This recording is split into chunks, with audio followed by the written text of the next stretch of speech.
चस्का,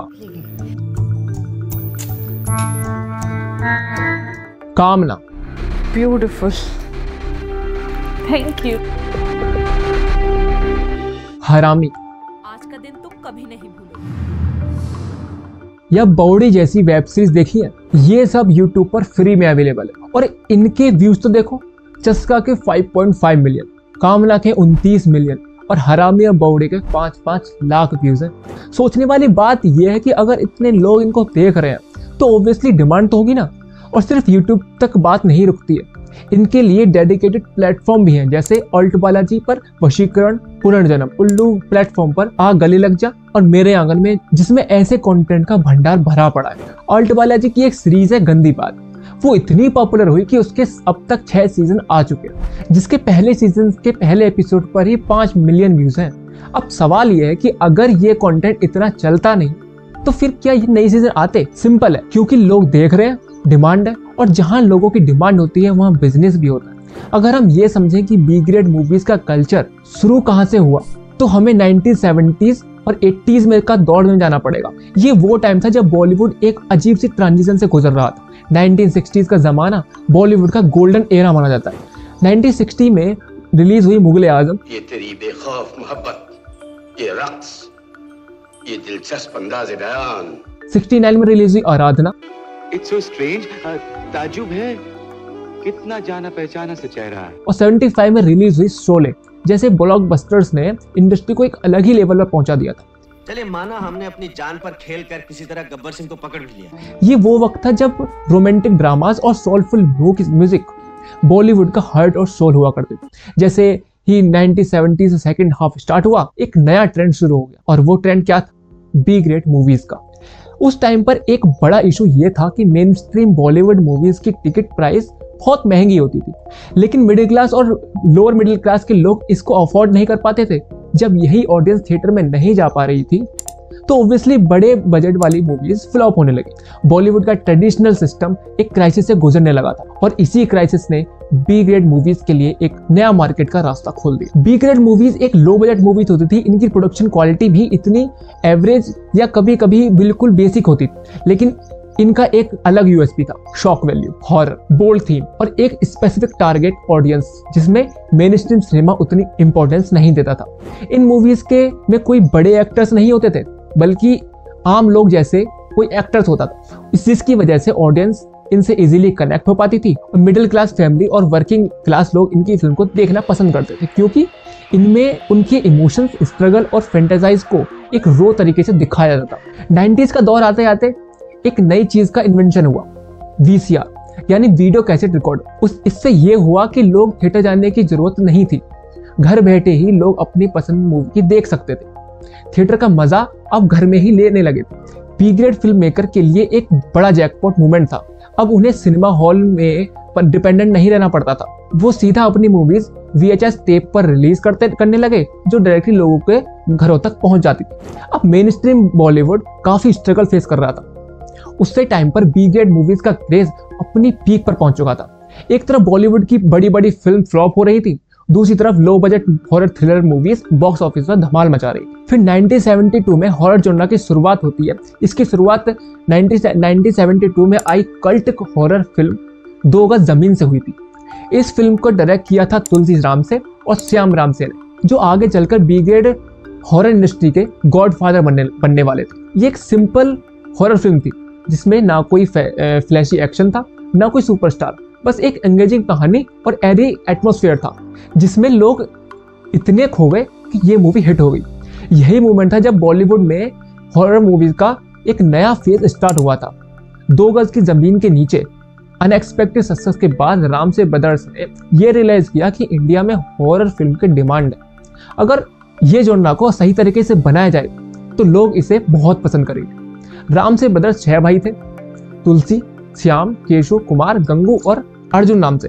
इन्होंने मिलकर एक ऐसा एम्पायर खड़ा किया जो आगे चलकर बी ग्रेड हॉरर का दूसरा रूप बन गया। राम से मूवीज की खासियत ये थी कि उन्हें लो बजट होने के बावजूद एक अलग ही थ्रिल होता था। कच्ची जगहों पर शूटिंग होती थी, चीजों को ओवर द टॉप ड्रामेटिक दिखाया जाता था, लेकिन फिर भी लोगों में इनका क्रेज अलग ही लेवल का था। 1981 में आई दहशत और 1993 में आई महाकाल ने और भी ज्यादा पॉपुलैरिटी हासिल की। महाकाल को Indian version of Hollywood horror film का नाइटमेयर ऑन ELM स्ट्रीट कहा जाता है। इस फिल्म में बड़े एक्टर्स भी शामिल थे, जैसे कुलभूषण खरबंदा और अर्चना पूरन सिंह। यह इंटरेस्टिंग बात ये थी कि जैसे ही ये हॉरर फिल्म्स पॉपुलर होने लगी, वैसे ही मेनस्ट्रीम बॉलीवुड फिल्म्स का डाउनफॉल शुरू हो गया था। अमिताभ बच्चन की सिलसिला जैसे बड़े स्टार्स वाली मूवीज भी चल जरूर रही थी, लेकिन लोगों की फैसिनेशन हॉरर और बी ग्रेड सिनेमा की तरफ ज्यादा बढ़ रही थी। फिर 1989 में रामसे ब्रदर्स ने एक और धमाकेदार हॉरर फिल्म वीराना रिलीज की। ये मूवी वो मूवी है जिसे इंडियन हॉरर सिनेमा का एक लिस्ट में कल्ट क्लासिक मानी जाती है। 1970s में बी ग्रेड मूवी सिर्फ हॉरर तक लिमिटेड थी, लेकिन 90s आते आते इसमें एक और एलिमेंट जोड़ दिया गया, सेंसेशनल और एरोटिक कंटेंट। इसमें हॉरर और सेक्स सीन्स को मिक्सचर करके दिखाया जाने लगा, जैसे और भी बड़ा ऑडियंस बेस अट्रैक्ट हो सके। प्यासी निगाहें जो 1990 में रिलीज हुई और उसी साल शैतानी इलाका जैसी फिल्म्स में यही फॉर्मूला यूज किया गया। इन मूवीज में हॉरर और थ्रिलर के साथ साथ बोल्ड कंटेंट को भी दिखाया जाने लगा। उसी टाइम नए ऑडियंस को, जो उस टाइम के नए ऑडियंस को और ज्यादा अट्रैक्टिव लगने लगा था। जब रामसे ब्रदर्स अपनी हॉरर और थ्रिलर मूवीज से बी ग्रेड मूवीज और सिनेमा को एक अलग ही जॉनर एस्टेब्लिश कर चुके थे, तभी एक और डायरेक्टर की इंडस्ट्री में धमाकेदार एंट्री होती। क्या नाम था? कांति शाह। कांति शाह ने बी ग्रेड सिनेमा को एक सिर्फ अल्टरनेटिव नहीं बल्कि एक कमर्शियल सक्सेसफुल मॉडल बना दिया। अगर रामसे ब्रदर्स ने हॉरर मूवी को बी ग्रेड सिनेमा से पॉपुलर बनाया, तो कांति शाह ने एक्शन, क्राइम और एरोटिज्म का एक ऐसा फॉर्मूला निकला जो लोगों को एक अलग ही लेवल पर अट्रैक्ट करने लगा। कांति शाह ने अपने दौर में डुप्लीकेट मूवीज का बनाने का दौर स्टार्ट किया। कांति शाह ने 90s के शुरुआत में ऐसी मूवीज बनाई जो या तो बॉलीवुड का बड़े blockbuster low budget duplicate version होती थी, या फिर ऐसी एक्शन थ्रिलर मूवी जिसमें ड्रामा, वायलेंस और मसाला भरपूर होता था। उनकी कुछ फेमस मूवीज और बी ग्रेड मूवीज कुछ ये थी। डुप्लीकेट शोले, जो शोले की बी ग्रेड वर्जन थी। जब तक तुम्हारे पैर चलेंगे, एक सांस चलेगी, तुम्हारे पैर रुकेंगे, ही मरेगी। नाच, जाओ, नाच। अरे ओ रामा। डाकू रामकली,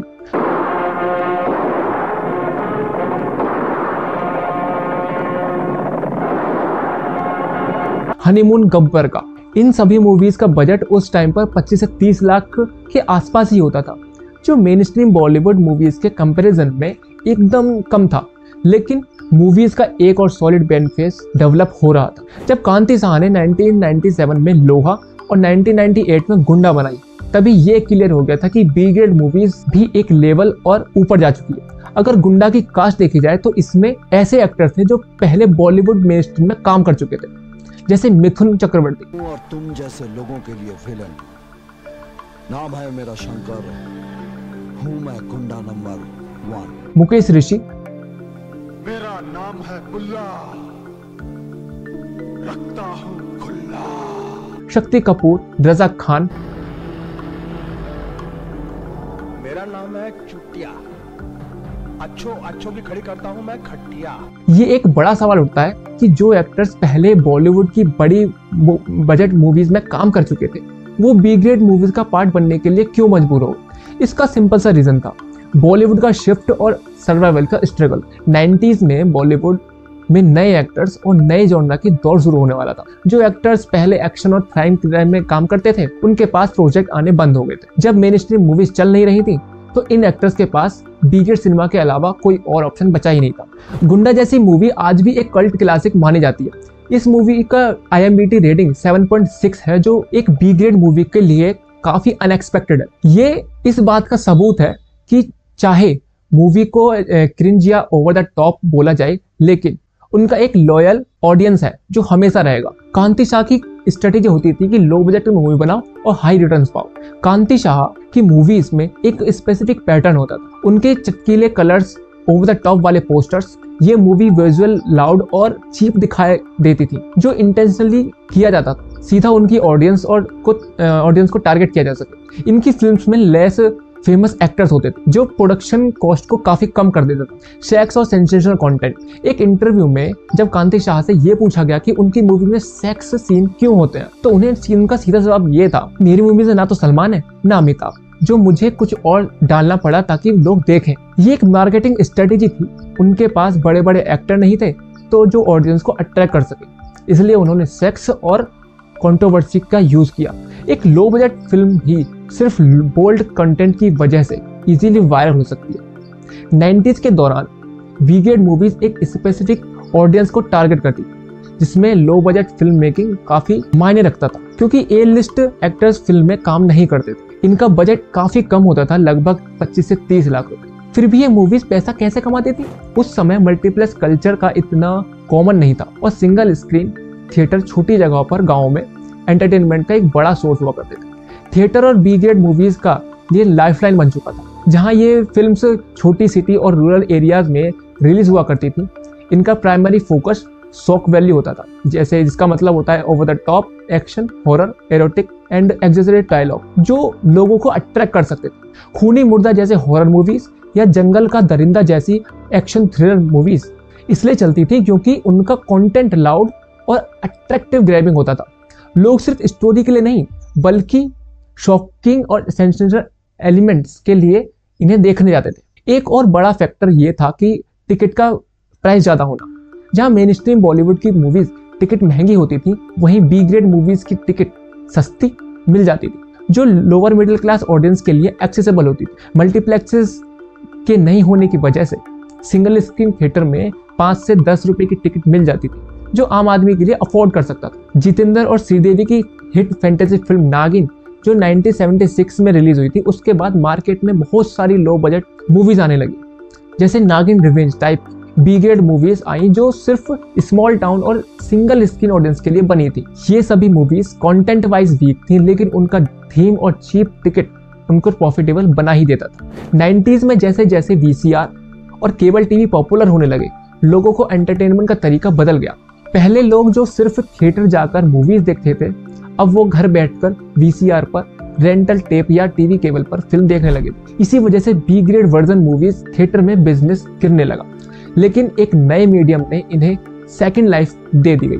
1988 में गुंडा जैसी मूवी जब रिलीज हुई, तब थिएटर में उसका रेस्पॉन्स ज़्यादा अच्छा नहीं था, लेकिन जब ये केबल टीवी या DVD फॉर्मेट में आई तो ये कल्ट क्लासिक बन गई। इस फिल्म के डायलॉग और ओवर द टॉप एक्शन ऐसे थे कि लोग इसे सो बैड दैट्स गुड की कैटेगरी में रखने लगे थे। 90s के दौरान B grade films single screen theatre या केबल टीवी के दम पर चलती थी, लेकिन जैसे ही इंटरनेट और स्मार्टफोन का दौर आया, नए प्लेटफॉर्म ने इंडस्ट्री को एक नया रूप दे दिया। Jio is setting up a nationwide distribution network that will enable over 150,000 small electronic retailers to sell and service smartphones and internet devices. 2014 में जियो रेवोल्यूशन के बाद OTT प्लेटफॉर्म का बूम आया, जैसे ZEE5, ऑल्ट बालाजी, उल्लू जैसे प्लेटफॉर्म ने बी ग्रेड कंटेंट को एक नए तरीके से बेचना शुरू किया। जैसे 80s-90s में B grade movies mainstream Bollywood एक लो कॉस्ट अल्टरनेटिव थी, वैसे ही आज ये OTT platform main stream cinema के एग्जिस्ट कर रही है। पहले ये फिल्म्स सिंगल स्क्रीन पर डोमिनेट करती थी, आज डिजिटल कंटेंट के जरिए हर जगह अवेलेबल है। पहले रात के अंधेरे में, खुली इलाका, जंगल लव जैसे मूवी चलती थी, आज उन्हें मॉडर्न वर्जन रसभरी, गंदी बात, XXX अनसेंसर्ड के रूप में OTT पर प्लेटफॉर्म पर चलाया जा रहा है। बी ग्रेड कंटेंट का असली सक्सेस ये है कि लोग हिडन फैंटेसी और गिल्टी प्लेजर को टारगेट करता है। जैसे पहले लो बजट एरोटिक थ्रिलर और सॉफ्टकोर हॉरर मूवीज चलती थी, आज OTT पर उनका डिजिटल वर्जन बनाया जा रहा है। जब तक ये ऑडियंस ये सब देखना चाहेगी, तब तक ये कंटेंट बनता रहेगा, चाहे थिएटर में हो या डिजिटल प्लेटफॉर्म। इस वीडियो में बस इतना ही। अगर आपको ये वीडियो पसंद आए तो शेयर करें, लाइक करें और चैनल को सब्सक्राइब करें।